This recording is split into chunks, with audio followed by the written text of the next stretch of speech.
بسم اللہ الرحمن الرحیم۔ السلام علیکم۔ کویت و عراق کی جنگ سے پہلے میں کویت میں مقیم تھا۔ وہاں میں مردوں کی تجہیز و تکفین اور دفن وغیرہ کے امور سے وابستہ تھا اور لوگوں میں اسی حیثیت سے معروف تھا۔ جنگ کے دوران مصر آ گیا۔ اسی دوران مجھ سے ایک دن ایک خاندان کے لوگوں نے رابطہ قائم کیا اور خاندان کی ایک عورت کی تکفین کے سلسلہ میں بات کی۔ چنانچہ میں قبرستان گیا اور مردوں کے غسل دینے کی جگہ جا کر بیٹھ گیا۔ انتظار میں تھا کہ جنازہ تیار ہو کر نکلے کہ اتنے میں 4 باپردہ عورتوں کو غسل دینے کی جگہ سے تیزی سے نکلتے ہوئے دیکھا۔ ان پر گھبراہٹ طاری تھی مگر میں نے ان سے کچھ پوچھا نہیں۔ تھوڑے وقفے کے بعد وہ عورت نکلی جو مردہ عورتوں کو غسل دیتی تھی۔ اس نے مجھ سے میت کو غسل دینے میں مدد طلب کی۔ میں نے اس سے کہا کہ کسی مرد کے لیے یہ جائز نہیں کہ وہ کسی عورت کو غسل دے۔ اس نے مجھ سے کہا کہ میت کا جسم بہت وزنی ہے جو عام طور پر نہیں ہوتا۔ میرا جواب سن کر پھر وہ اندر چلی گئی۔ کسی طرح غسل دیا اور کفن پہنایا۔ پھر ہم جنازہ اٹھانے کے لیے اندر گئے۔ ہم 11 آدمی تھے۔ جنازہ اتنا وزنی تھا کہ ہم سب نے مل کر جنازہ اٹھایا۔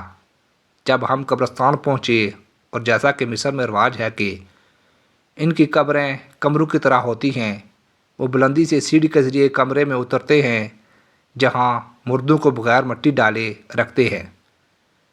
جب ہم نے لاش کو اپنے کندھوں سے اتارا تو لاش کمرے کے اندر پھیلنے اور گرنے لگی۔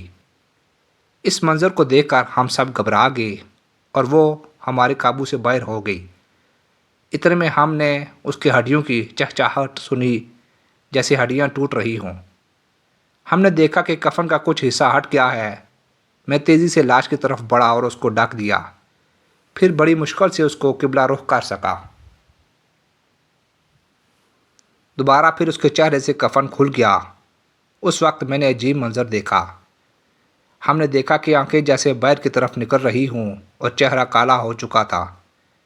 ہم منظر کی ہولناکی سے ڈر گئے اور تیزی سے باہر آ گئے اور کمرے کا دروازہ بند کر دیا۔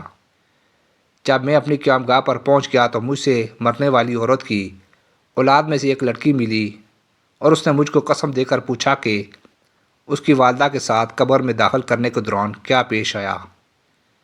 میں نے جواب نہ دینے کی بہت کوشش کی لیکن وہ اس بات پر بضد رہی کہ میں اس کو میت کی حالت سے باخبر کر دوں۔ حتیٰ کہ میں نے اسے سب کچھ بتا دیا۔ اس وقت اس نے مجھ سے کہا کہ اے شیخ، جس وقت آپ نے ہم کو غسل کی جگہ سے تیزی سے نکلتے ہوئے دیکھا تھا اس کا سبب یہ تھا کہ ہم نے اپنی والدہ کے چہرے کو کالا ہوتے دیکھا تھا۔ اس کی وجہ یہ ہے کہ ہماری والدہ نے کبھی نماز نہیں پڑھی اور ان کی موت اس حال میں ہوئی کہ وہ بہت فیشن کرتی رہتی تھی۔ شرم و حیا نام کی کوئی چیز ان میں تھی ہی نہیں۔ کبھی کبھی اللہ تعالیٰ ایسے مناظر دکھا دیتا ہے کہ لوگ اس سے سبق حاصل کریں۔ اللہ تعالیٰ عورتوں کو اس واقعے سے سبق حاصل کرنے کی توفیق عطا فرمائی اور ان کو فیشن اور بے حیائی کے شر سے محفوظ رکھے۔ آمین یا رب العالمین۔